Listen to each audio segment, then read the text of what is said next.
అలాగే డాక్టర్ గారు ఈ మధ్య కాలంలో చూసినట్టయితే నార్మల్ డెలివరీస్ చాలా తగ్గిపోయాయి.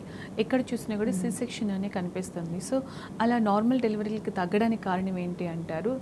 నార్మల్ డెలివరీ అవ్వడానికి ఏం చేస్తే మంచిది? సో, ఇప్పుడు నార్మల్ డెలివరీ రేట్ అనేది చాలా తగ్గిపోయింది. దానికి మల్టిపుల్ రీజన్స్ ఉన్నాయి. Like increase in high risk pregnancies, women age ఎక్కువ ఉంటుంది. దాంతోపాటు medical disorders like diabetes, hypertension, SLE, thyroid ఇవన్నీ ఎక్కువ ఉంటున్నాయి.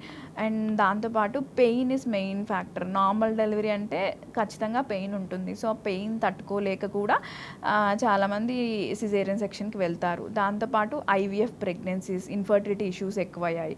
సో, ఐవీఎఫ్ ద్వారా కన్సీవ్ అవుతున్నారు. ఇవన్నీ ప్రీషియస్ ప్రెగ్నెన్సీస్. సో, ఇలాంటి ప్రెగ్నెన్సీలో మనం ఎటువంటి రిస్క్ తీసుకోలేం.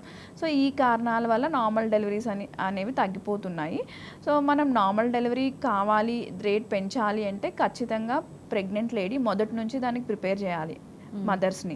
సో, ఫస్ట్ విజిట్ నుంచే వాళ్ళకి డైట్ పైన, ప్రెగ్నెన్సీలో చేయవలసిన ఎక్సర్సైజ్ పైన and motivation is very important. Pain relief strategies like epidural analgesia ఉంది, వాటర్ బర్తింగ్ ఉంది, ఇవన్నీ ఆప్షన్స్ తనకి ఇచ్చి తను ముందు నుంచే ప్రిపేర్ చేస్తే అండ్ ఎర్లీగా కాంప్లికేషన్ ఐడెంటిఫై చేసి దాన్ని ట్రీట్ చేస్తే మనం నార్మల్ డెలివరీస్ అనేవి ఎక్కువ చేయగలం.